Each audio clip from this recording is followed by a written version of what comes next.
बच्चों, high school के परीक्षा को ध्यान में रखते हुए वास्तविक संख्या आपका जो पहला अध्याय है, उस पहले अध्याय से पूरा सिर्फ 4 क्वेश्चन लिया गया है। पहले अध्याय में कई अध्याय आपका आता है, वास्तविक संख्या में जो भी 2-3 अध्याय हो उसमें कई अध्याय है, तो आपको उसमें से सिर्फ 4 ही क्वेश्चन लिया गया है। ये परीक्षा की तैयारी की दृष्टि से बहुत ही महत्वपूर्ण है। वास्तविक संख्या का ये 4 प्रश्न आप हल कर लीजिए और इस वीडियो को पूरा देखिएगा, तो वास्तविक संख्या से और कुछ तैयार करने की जरूरत नहीं पड़ेगी। चलिए अब चलते हैं अपने प्रश्न की ओर। प्रश्न है कि यूक्लिड विभाजन एल्गोरिथ्म का प्रयोग कर 867 तथा 255 का हाईएस्ट कॉमन फैक्टर निकालिए। ये हमारा पहला क्वेश्चन है। 867 और 255 का हाईएस्ट कॉमन फैक्टर निकालना। अब देखिए हम किस तरह से हल करते हैं।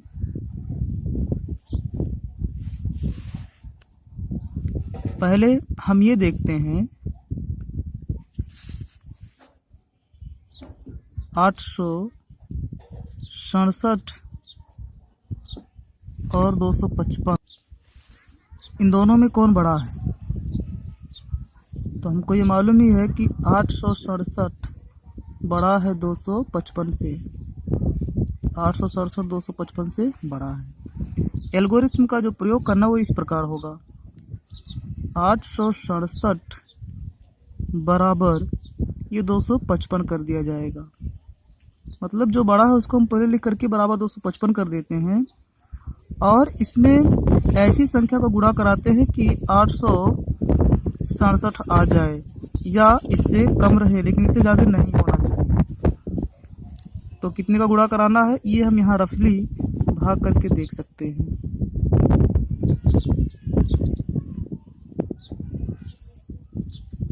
ये 3 बार जाएगा। 3 पचे 15 के 5, 3 पचे 15 1 16, 3 दूनी 6 1 7, 2 0 1 102।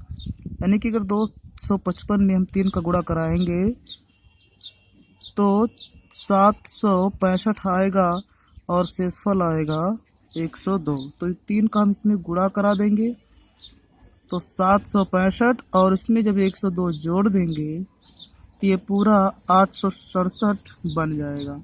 तो इस तरह से 867 को हम लिख सकते हैं 255 गुणे 3 प्लस 102। यहाँ पे जब तक 0 नहीं आ जाता है, मतलब जब तक कि शेषफल 0 ना आ जाए तब तक की ये प्रक्रिया चलती रहेगी। अब ये आगे कैसे बढ़ाएंगे? इसके बाद हम इसको लेते हैं और इसको लेते हैं। यहाँ पे जो 102 है तो 255 अब लिखेंगे, अब ये छूट जाएगा। अब 255 बराबर 102। अब इसमें हम कितने का गुणा कराएं कि 255 आ जाए? तो यहाँ से 102 से आप भाग कर लीजिए 255 में, तो ये 2 बार जाएगा। ये 2 बार नहीं, 1 ही बार जाए, 2 बार जाएगा। हाँ 2 बार जाएगा आपका। 2 एकम 2 सुन 2 दूना 4, यहाँ से घटा दीजिए तो 1 5 0 51 आ गया। यानी कि जब 2 से गुणा कराएंगे तो 51 शेषफल बचेगा।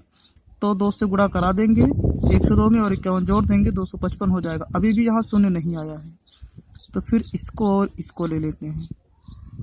102 इक्वल टू 51, इसमें अगर हम 2 का गुणा करा दें तो 102 हमारा चला आएगा।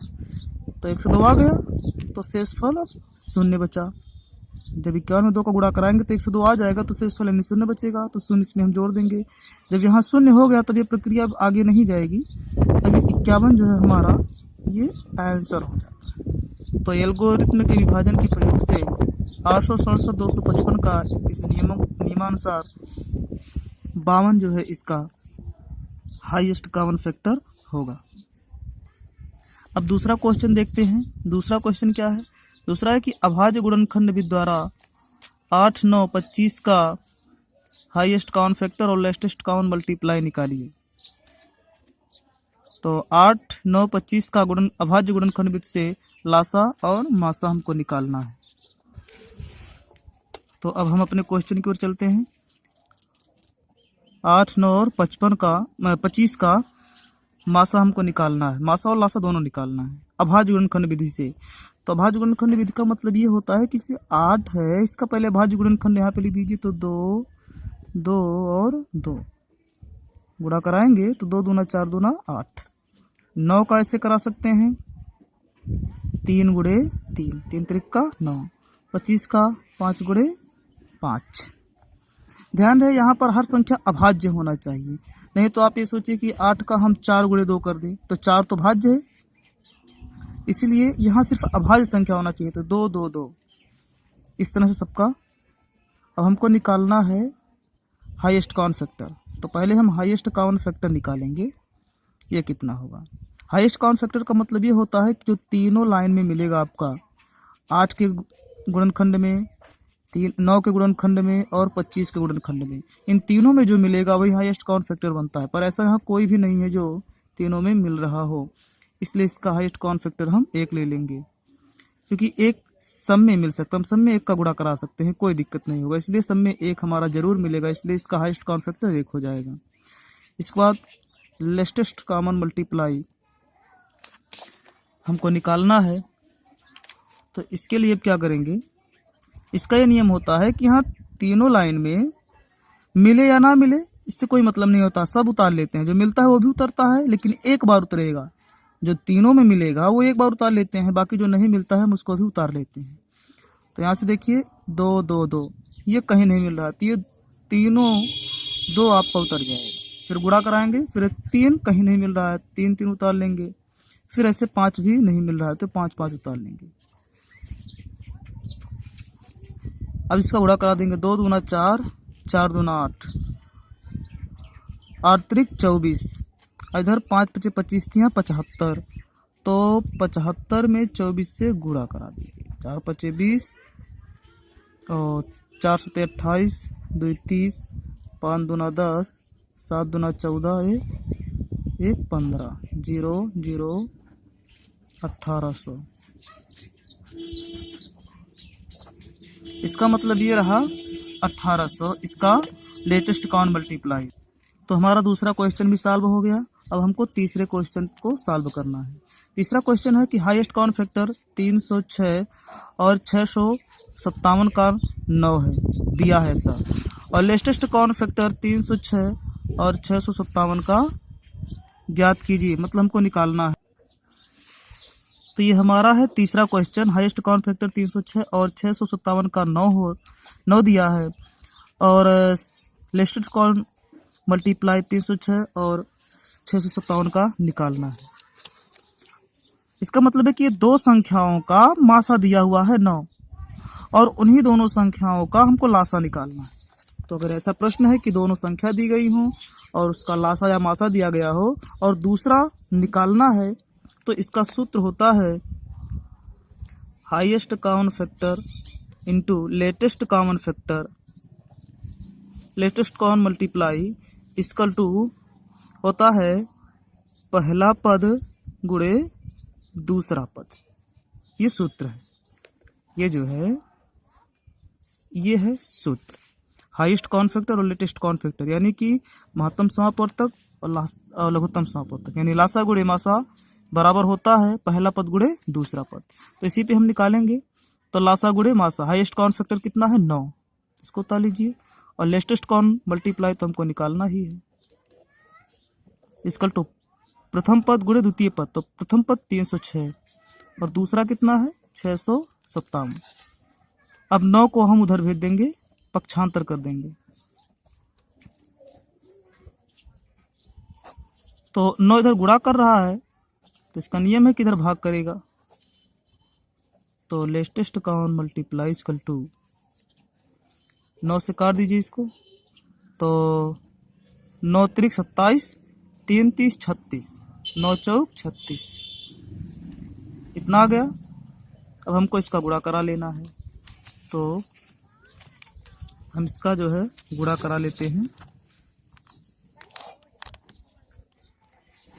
657 में 34 का गुणा, तो इसका गुणनफल आएगा 22 33 8, तो इसको हम यहाँ पे उतार लेंगे, 22 33 8। तो ये निकल गया दोनों संख्याओं का, इसका लेटेस्ट काउंट मल्टीप्लाई 22 33 और 8 होगा। इस तरह से हमारा तीसरा क्वेश्चन सॉल्व हो जाता है। अब हम बढ़ते हैं चौथे क्वेश्चन की ओर। तो हमारा चौथा क्वेश्चन है कि सिद्ध कीजिए कि √5 तथा 1/√2 एक अपरिमेय संख्या है। ये हमारा लास्ट क्वेश्चन है और बहुत ही महत्वपूर्ण क्वेश्चन है, इसको पूरा जरूर देखिएगा। हमको सिद्ध करना है कि √5 एक परिमेय संख्या है। इसको हम विरोधाभास सिद्ध करेंगे। विरोधाभास का मतलब है कि हम मान लेते हैं कि ये परिमेय संख्या है, इसको उल्टा मान करके सिद्ध किया जाएगा। हम ये मान लेते हैं कि ये परिमेय संख्या है।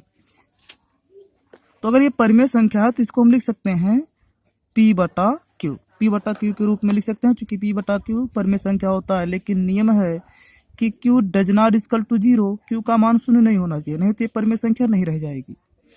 और हम ये मानते हैं कि P और Q परस्पर अभाज्य है, मतलब P और Q को कोई भी संख्या काट नहीं रही है, इसलिए इन दोनों का जो हाईएस्ट काउंट फैक्टर होगा यानी मासा, वो 1 बनेगा। हम मान लेते हैं कि इन दोनों का मासा जो है 1 है, क्योंकि जब दोनों संख्या ऐसी है कि जो भाज्य है यानी दोनों को कोई संख्या नहीं काट रही है, तो उसका हाईएस्ट काउंट फैक्टर 1 ही बनेगा। अब इसके बाद हम इसको हल करते हैं।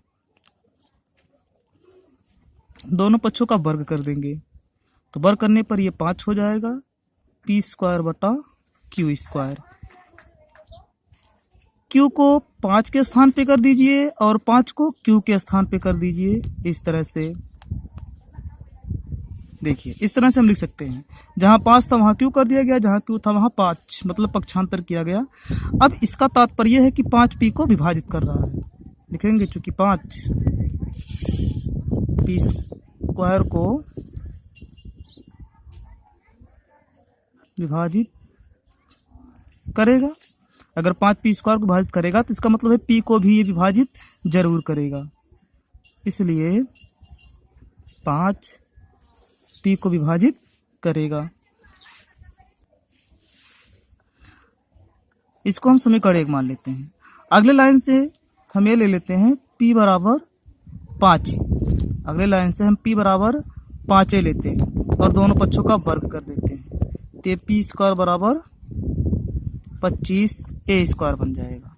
इसको उठा करके समीकरण 1 में रख देते हैं, जहाँ P² है तो वहाँ पर हम 25A रख देंगे। तो Q² = P² का मान 25A² है और बटा नीचे है 5। इसके बाद हम 5 से 25 को कैंसिल कर देंगे, तो आ जाएगा हमारा Q² = 5A²। तो A² = 5 यहाँ गुणा कर रहा है A के पास, तो Q के पास आएगा तो क्या करेगा, भाग करेगा। ये भाग कर दिया, इसका मतलब ये रहा कि 5Q² को विभाजित कर रहा है। अगर 5Q² को विभाजित कर रहा है तो इसका तात्पर्य है कि 5Q को भी विभाजित करेगा। यहाँ से हम लिखेंगे, चूंकि 5Q को विभाजित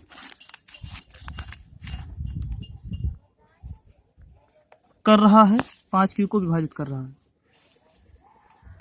तो अभी भी हमारा यहाँ ये मिला कि 5P को विभाजित कर रहा है और यहाँ मिला है 5Q को विभाजित कर रहा है, यानी कि 5Q का भी गुणनखंड हो जाएगा और P का भी गुणनखंड हो जाएगा।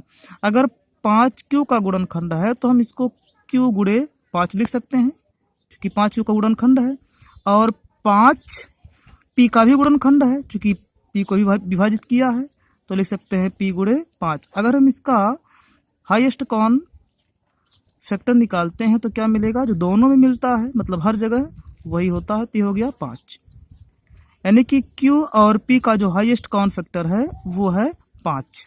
पर यहाँ पे क्या हुआ था, यहाँ पर P और Q का हाईएस्ट कॉमन फैक्टर 1 हुआ था और यहाँ पे क्या आ रहा है, 5 आ रहा है। यानी कि हम जो मान करके चले थे वो हमारा नहीं मिला। अब ये क्यों नहीं मिला, क्योंकि हमने इसको गलत माना था।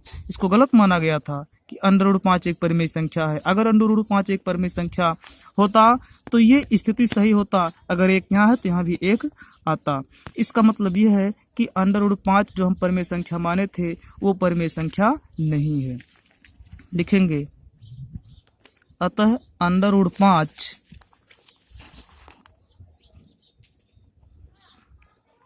एक परिमेय संख्या नहीं है।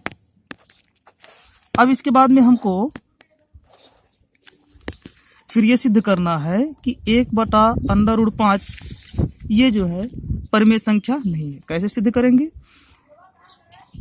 इसको हम पहले ये मान लेते हैं कि एक परिमेय संख्या है, तो इसको हम लिख सकते हैं P/Q, जहां Q does not equal to 0। इतना हम इसको लिख सकते हैं। दोनों पक्षों का हम कर देते हैं वर्ग। जो वर्ग करेंगे तो इसका हो जाएगा 1/2 बराबर इसका P²/Q²। इसके बाद में हम Q को यहाँ भेज देते हैं, P को यहीं पे रखते हैं, तो ये Q²/2 यानी कि 2 जो है Q को विभाजित कर रहा है। अगर 2 Q को विभाजित कर रहा है तो इसका मतलब 2 Q का गुणनखंड हुआ। 2 Q का गुणनखंड है। अब हम Q बराबर 4A ले लेते हैं, 2A ले लेते हैं, 2 है ना तो 2 लिया जाएगा। पक्षों का दोनों का हम वर्ग कर देते हैं तो ये 4A², इसको यहाँ पे रख दिया जाएगा। P², इसको समीकरण 1 मान करके 1 में रख दीजिए, 1 से, तो P² बराबर Q² का मान है 4A²/2, ये कैंसिल हो जाएगा तो P² बराबर 2A², यानी कि A² बराबर P²/2। अब इसका मतलब ये है कि 2 P² को काट रहा है, यानी कि 2 जो है P का गुणनखंड है, 2 P का गुणनखंड है। लेकिन यहाँ पर जो पहले माना गया था आपका, यानी कि P और Q दोनों का एक हाईएस्ट कॉमन फैक्टर था, और यहाँ पर देखिएगा दोनों का P गुणनखंड है, 2 गुणनखंड है, तो PQ का जो हाईएस्ट कॉमन फैक्टर होगा वो 2 रहेगा। पर ये मानी गई धारणा के विपरीत है।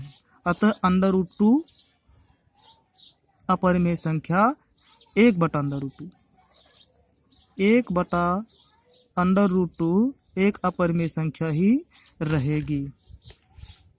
इस तरह से हमारा पूरा क्वेश्चन तैयार हो जाता है। बस इतना ही आप वास्तविक संख्या से अध्ययन कर लीजिएगा, तो परीक्षा के लिए आप पहले वास्तविक संख्या अध्याय से कोई दिक्कत आपको नहीं होगा।